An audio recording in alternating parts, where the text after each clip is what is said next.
Hi friends, എല്ലാവർക്കും മാസ്റ്റർപീസിന്റെ പുതിയൊരു വീഡിയോയിലേക്ക് സ്വാഗതം. നമ്മൾ ഇന്ന് ചെയ്യാൻ പോകുന്നത് നമ്മൾ ഒരുപാട് സംഭവങ്ങൾക്ക് അതിന്റെ എനർജി അതിന്റെ പവർ കാണിച്ചിട്ടൊക്കെ ഒരുപാട് എക്സ്പെരിമെന്റ് ഒരുപാട് വീഡിയോസ് ഒക്കെ ചെയ്തിട്ടുണ്ട്. എന്നാൽ നമ്മളൊക്കെ സാധാ കുടിക്കുന്ന പച്ച വെള്ളം ഉണ്ടല്ലോ, പച്ച വെള്ളത്തിന് നോർമൽ വാട്ടറിന് ഒരു അടിപൊളി ഒരു എനർജി ഉണ്ട്. നമ്മളൊക്കെ സ്കൂളിൽ പഠിച്ചൊരു സംഭവം തന്നെയായിരിക്കും.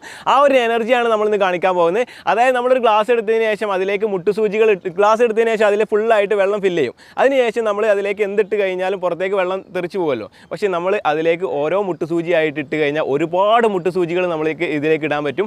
100, 200, 500, 300 അത്രയൊന്നുമല്ല, അതിനേക്കാളും മുട്ടുസൂചികൾ നമ്മളിത് വെള്ളം പുറത്തേക്ക് പോകാതെ ഒരു കർവായിട്ട് നേർത്താൻ കഴിയും. അതായത് സർഫസ് ടെൻഷൻ എന്ന് പറയുന്ന ആ ഒരു പ്രതിഭാസം. അപ്പോൾ അതാണ് നമ്മളിന്ന് ചെയ്യാൻ പോകുന്നത്. നിങ്ങൾക്ക് എല്ലാവർക്കും വളരെ സിമ്പിളായിട്ട് ചെയ്ത് നോക്കാൻ പറ്റിയ അതുപോലെ തന്നെ അത്ഭുതകരമായിട്ടുള്ള ഒരു എക്സ്പെരിമെൻറ്റ് കൂടിയാണ്. അതിന് കൂടുതലായിട്ടൊന്നും പറയുന്നില്ല, നമുക്ക് നമ്മുടെ വീഡിയോയിലേക്ക് കിടക്കുന്നതിന് മുമ്പ് നമ്മുടെ ചാനൽ ആദ്യം സബ്സ്ക്രൈബ് ചെയ്യുക, തൊട്ടടുത്ത് കാണുന്ന ബെല്ലൈക്കൺ കൂടി എനേബിൾ ചെയ്ത് വെക്കുകയെങ്കിൽ മാത്രമേ നമ്മൾ അപ്ലോഡ് ചെയ്യുന്ന ഓരോ വീഡിയോസും നിങ്ങൾക്ക് ഒരു നോട്ടിഫിക്കേഷൻ ലഭിക്കുള്ളൂ. അപ്പോൾ നമുക്ക് നേരെ നമ്മുടെ വീഡിയോയിലേക്ക് വിട്ടാലോ. ഒരു ഗ്ലാസ് എടുത്തിട്ടുണ്ട്, ഇതുപോലത്തെ ഒരു ഗ്ലാസ് എടുത്തിട്ടുണ്ട്, പിന്നെ ഒരു മുട്ടുസൂചി എടുത്തിട്ടുണ്ട്, അതുപോലെ തന്നെ പച്ചവെള്ളം എടുത്തിട്ടുണ്ട്, സാധാ പച്ചവെള്ളം എടുത്തിട്ടുണ്ട്. നമുക്ക് ആദ്യം തന്നെ ഈ ഒരു മുട്ടുസൂചി ഇവിടുന്ന് മാറ്റി വെക്കാം.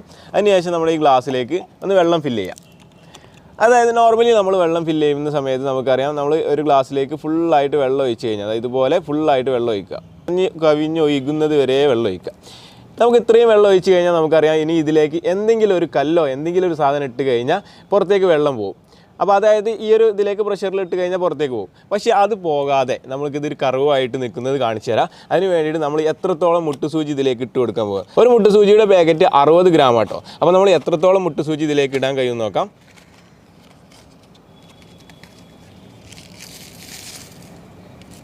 നമ്മൾ പതിയെ ഇതുപോലെ ഇങ്ങനെ ഇട്ട് കൊടുക്കുക. 1, 2, 5, 6, 7.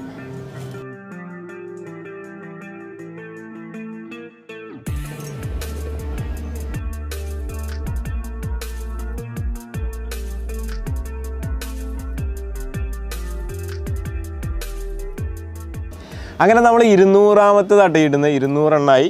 അപ്പോൾ ഇത് കുറച്ചൊന്നുമല്ല, ഒരുപാട് ഇടാൻ പറ്റും. ഇപ്പം തന്നെ നമുക്ക് നിങ്ങൾ അവിടെ നിന്ന് നോക്കിക്കഴിഞ്ഞാൽ ചെറിയൊരു കർവായിട്ടുണ്ട്. അതായത് നമ്മൾ ഈ ഗ്ലാസിൻ്റെ മുകളിലേക്ക് വെള്ളം വന്നിട്ടുണ്ട്, പക്ഷേ പുറത്തേക്ക് പോകുന്നില്ല.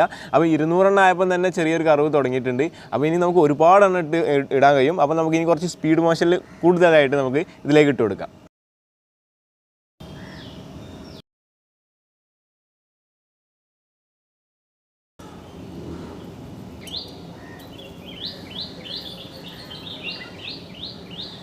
അപ്പോൾ നമ്മുടെ ഈ ഒരു ഗ്ലാസ്സിൽ വെള്ളം എത്ര ഉണ്ടായിരുന്നു? കറക്റ്റ് വെള്ളമായിരുന്നു. അതായത് എന്തിട്ട് കഴിഞ്ഞാലും പുറത്തേക്ക് പോകുന്ന രീതിയിൽ, അതുപോലെ തന്നെ നമ്മൾ കുറച്ച് വെള്ളം കൂടി ഒഴിച്ച് കഴിഞ്ഞാൽ പുറത്തേക്ക് ചാടി പോകുന്ന രീതിയിലുള്ള അത്രത്തോളം വെള്ളം ഇതിലുണ്ടായിരുന്നു. പക്ഷേ നമ്മൾ അതിന് ശേഷം ഇതിലേക്ക് 520 ഈ ഒരു മുട്ടുസൂചികൾ ഇട്ടു. അതായത് കണ്ടോ, ഇതിൻ്റെ ഒരു കാൽ ഭാഗത്തോളം ഏകദേശം ഒരു 20% മുട്ടുസൂചി കാണുന്നില്ല നിങ്ങൾ. ആ ഒരു മുട്ടുസൂചി ഇട്ടപ്പോൾ അതിൻ്റെ വെള്ളം ഇവിടെ പോയി. ആ വെള്ളമാണ് കാണുന്നത് മുകളിൽ ഇങ്ങനെ പൊന്തി നിൽക്കുന്നത്. അതായത് ഇതിൻ്റെ ഈ വെള്ളത്തിൻ്റെ സർഫേസിൽ ഏറ്റവും മുകളിൽ നിൽക്കുന്നു, അതുപോലെ തന്നെ പുറത്തേക്ക് പോകുന്നില്ല. അപ്പോൾ ഇനിയും നമുക്ക് ഇടാണ്ട് അതിന് മുമ്പ് നമുക്കിതിൻ്റെ ഒരു മിനിറ്റ് ഇത് തട്ടിക്കഴിഞ്ഞാൽ തന്നെ പോകും കേട്ടോ.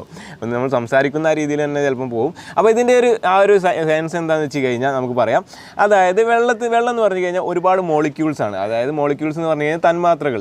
അപ്പോൾ ഈ തന്മാത്രകൾ തമ്മിൽ ഇതിലിപ്പോൾ ഈ താഴെ കാണുന്ന ഓരോ വെള്ളത്തിൻ്റെ ഓരോരോ തന്മാത്രകൾ അതിൻ്റെ തൊട്ടടുത്ത് കാണുന്ന തന്മാത്രയിലേക്ക് ഇങ്ങനെ അട്രാക്റ്റീവ് ഉണ്ടാവും. അതായത് ഒന്ന് മറ്റൊന്നിനെ ബന്ധിപ്പിച്ചുകൊണ്ടാണ് ഉണ്ടാവുക. ആ ഒരു അട്രാക്ഷൻ ഉണ്ടാവും. പക്ഷേ ഏറ്റവും മുകളിലുള്ള തന്മാത്ര വെള്ളം എന്ന് പറഞ്ഞു കഴിഞ്ഞാൽ അതിൻ്റെ മുകളിലേക്കൊരു മറ്റൊരു മോളിക്യൂൾ ഇല്ല, മറ്റൊരു അട്രാക്ഷൻ ഇല്ല.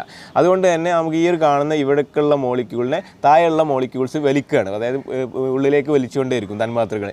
ആ ഒരു വലിക്കുന്ന സമയത്ത് ഇതിനെ പുറത്തേക്ക് പോകാൻ സമ്മതിക്കില്ല. ആ ഒരു സംഭവമാണ് ഈ കാണുന്ന കർവ്.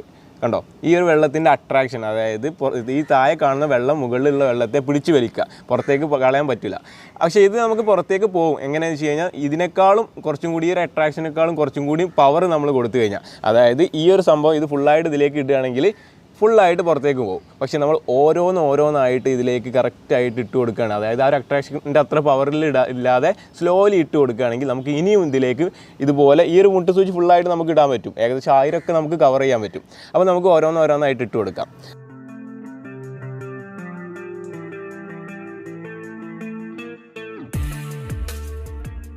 തൊള്ളായിരത്തി 11, 912, 913, 914,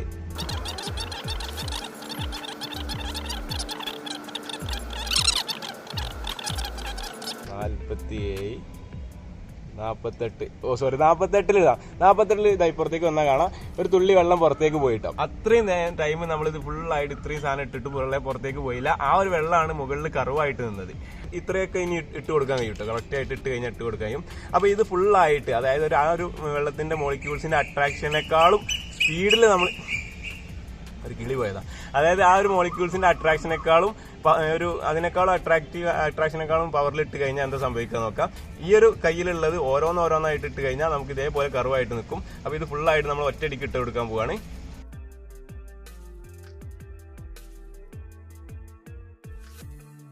ഇപ്പം നമ്മൾ ഇതിലേക്ക് മുട്ടുസൂചികൾ ഇട്ടതൊക്കെ ഇതേപോലെയല്ലേ, അതായത് താഴേക്ക് ഇങ്ങനെ കുത്തി ഇട്ടതുകൊണ്ടാണ് താഴേക്ക് പോയത്. അപ്പോൾ നമ്മൾ നേരത്തെ പറഞ്ഞിരുന്നു, നമ്മൾ എഴുത്തച്ഛൻ്റെ കേസ് പറഞ്ഞിരുന്നു, അതായത് നമ്മുടെ വെള്ളത്തിലൂടെ പോകുന്ന ആ ചെറിയ ജീവിയുടെ അത് മുകളിലൂടെ പോകുന്ന അതും സർഫസ് ടെൻഷൻ എന്ന് പറയുന്ന ഈ ഒരു സംഭവം തന്നെയാണ് അതിലും പ്രവർത്തിക്കുന്നത്. അപ്പോൾ അത് കാണിച്ചു തരാം. ജസ്റ്റ് നമ്മൾ അതെങ്ങനെയാണ് അതിൻ്റെ മുകളിൽ നിൽക്കുന്നത് നോക്കാം.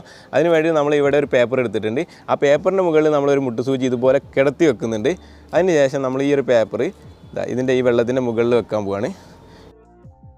ജസ്റ്റ് നമ്മൾ ആ പേപ്പറിനെ ഇതിങ്ങനെ പരന്ന് നിൽക്കുന്നതുകൊണ്ടാണ് ഇതിൻ്റെ മുകളിൽ നിൽക്കുന്നത്. അപ്പോൾ ഇനി നമ്മൾ ഈ പേപ്പറിനെ ഒന്ന് വെള്ളത്തിലേക്ക് ആക്കി കഴിഞ്ഞാൽ കണ്ടോ, ഇപ്പോൾ ആ മുട്ടുസൂചി എവിടെ നിൽക്കുന്നത്, അതായത് നമ്മുടെ വെള്ളത്തിൻ്റെ ആ സർഫേസിൽ ആ മുകളിലാണ് നിൽക്കുന്നത്. കണ്ടോ, ഈ ഒരു മുട്ടുസൂചി എന്ന് പറഞ്ഞു കഴിഞ്ഞാൽ വെയിറ്റുള്ളൊരു സാധനമാണ്, പക്ഷേ അത് നിൽക്കുന്നത് കണ്ടില്ലേ. അപ്പോൾ എല്ലാവർക്കും നമ്മുടെ ഈ ഒരു വീഡിയോ ഇഷ്ടപ്പെട്ട് കാണുമെന്ന് പ്രതീക്ഷിക്കുന്നു. അപ്പോൾ നമ്മൾ മനസ്സിലാക്കേണ്ട ഒരു കാര്യം എന്താ വെച്ച് കഴിഞ്ഞാൽ ഓരോ സംഭവത്തിനും അതിൻ്റേതായ എനർജി ഉണ്ട്. അതായത് അതിൻ്റേതായ ഒരു അട്രാക്ഷനും കാര്യങ്ങളൊക്കെ ഉണ്ട്. വെള്ളത്തിൻ്റെ ഒരു എനർജിയാണ് സർഫസ് ടെൻഷൻ എന്ന് പറയുന്നത്. അതായത് ഓരോ മോളിക്യൂൾസും, അതായത് മോളിക്യൂൾസ് എന്ന് പറഞ്ഞു കഴിഞ്ഞാൽ തന്മാത്രകൾ, ഓരോ തന്മാത്രകളും മറ്റൊരു തന്മാത്രയെ ഇങ്ങനെ കൂട്ടിപ്പിടിച്ചുകൊണ്ടാണ് ഉണ്ടാവുക. അപ്പോൾ ആ ഒരു കൂട്ടിപ്പിടുത്തം കൊണ്ടാണ് വെള്ളം ഇങ്ങനെ വെള്ളമായിട്ട് നിൽക്കുന്നത്, അതായത് ഒരു ലിക്വിഡായിട്ട് നിൽക്കുന്നത്. ആ ഒരു ലിക്വിഡിൻ്റെ ഏറ്റവും മുകളിലുള്ള ഭാഗത്തേക്ക് നമ്മൾ ഓരോന്നായിട്ട് ഇട്ടത് കൊണ്ട് തന്നെയാണ് ഏറ്റവും മുകളിലുള്ള ആ സർഫേസിലുള്ള ആ ഓരോ മോളിക്യൂൾസിനെയും താഴേക്ക് വലിച്ചത് കൊണ്ടാണ് അതിങ്ങനെ നോർമൽ ആ സ്പേസിൽ നിന്നല്ലോ. അതുപോലെ തന്നെ പുറത്തേക്ക് പോകാതെ നിൽക്കാൻ കാരണം അതാണ്, അതിനെങ്ങനെ ഉള്ളിലേക്ക് വലിച്ചത് കൊണ്ടാട്ടോ. അപ്പോൾ ഇതിൽ നിന്ന് നമുക്കൊരു നോട്ട് ആണെങ്കിൽ നമ്മൾ ജസ്റ്റ് വെറുതെ എടുത്ത് വെക്കാൻ പറ്റും. അതായത് ഒരു ടീമായിട്ട് നിന്ന് കഴിഞ്ഞാൽ പല കാര്യങ്ങളും സാധിക്കാൻ കഴിയും എന്നൊക്കെ പറയില്ലേ, അതേപോലെയാണ്. അതായത് ആ വെള്ളത്തിൽ ഒന്നും പുറത്തേക്ക് പോകാൻ ഈ മറ്റു മോളിക്യൂൾസുകൾ സമ്മതിക്കുന്നില്ല. അപ്പോൾ ഇനി കൂടുതലായിട്ടൊന്നും പറയുന്നില്ല. ഇന്നത്തെ ഈ ഒരു വീഡിയോ നമ്മളൊക്കെ പഠിച്ചതാണ്, നമ്മളൊക്കെ സ്കൂളിൽ പഠിച്ചൊരു സംഭവം തന്നെയാണ്. അപ്പോൾ അത് ജസ്റ്റ് നമ്മളൊന്ന് റീക്രിയേറ്റ് ചെയ്തു എന്ന് മാത്രമേ ഉള്ളൂ. UP സ്കൂളിലോ ഹൈസ്കൂളിലോ അവിടെ ആണ് ഇത് നമ്മൾ ജസ്റ്റ് നമുക്ക് ടീച്ചർ പറഞ്ഞു തന്നിട്ടുണ്ടാവും ഓരോരോ പിന്നുകൾ ഇട്ടാണ്ട്. അപ്പോൾ നമ്മൾ 948 പിന്നുകൾ ഇട്ടതിന് ശേഷമാണ് അതിൽ നിന്ന് ഒരു തുള്ളി വെള്ളം പുറത്തേക്ക് വന്നത്. അപ്പോൾ സർഫസ് ടെൻഷൻ എന്ന് പറയുന്ന ഈ ഒരു എനർജിയെക്കുറിച്ചുള്ള ഇന്നത്തെ ഈ ഒരു വീഡിയോ നിങ്ങൾക്ക് ഇഷ്ടപ്പെട്ട് കാണുമെന്ന് പ്രതീക്ഷിക്കുന്നു. ഇഷ്ടമായെങ്കിൽ ലൈക്ക് ചെയ്യുക, അതുപോലെ തന്നെ ഇഷ്ടമായിട്ടില്ലെങ്കിൽ ഡിസ്ലൈക്ക് ചെയ്യുക. നിങ്ങളുടെ അഭിപ്രായങ്ങളൊക്കെ കമൻറ്റ് ബോക്സിൽ കമൻറ്റായിട്ട് അറിയിക്കുക. അതുപോലെ തന്നെ ഈ ഒരു വീഡിയോ ഉപകാരപ്രദമായിട്ട് തോന്നുന്നെങ്കിൽ എല്ലാവരിലേക്കും ഒന്ന് ഷെയർ ചെയ്യുക. നമ്മുടെ ചാനൽ സബ്സ്ക്രൈബ് ചെയ്യാത്തിട്ടുണ്ടെങ്കിൽ സബ്സ്ക്രൈബ് ചെയ്യുക. തൊട്ടടുത്ത് കാണുന്ന ബെല്ലൈക്കൺ കൂടി എനേബിൾ ചെയ്ത് വെക്കുക. എങ്കിൽ മാത്രമേ നമ്മൾ അപ്ലോഡ് ചെയ്യുന്ന ഓരോ വീഡിയോസും നിങ്ങൾക്ക് നോട്ടിഫിക്കേഷൻ ലഭിക്കുള്ളൂ. അപ്പോൾ നല്ലൊരു വീഡിയോ ആയിട്ട് വീണ്ടും കാണാം. ബൈ.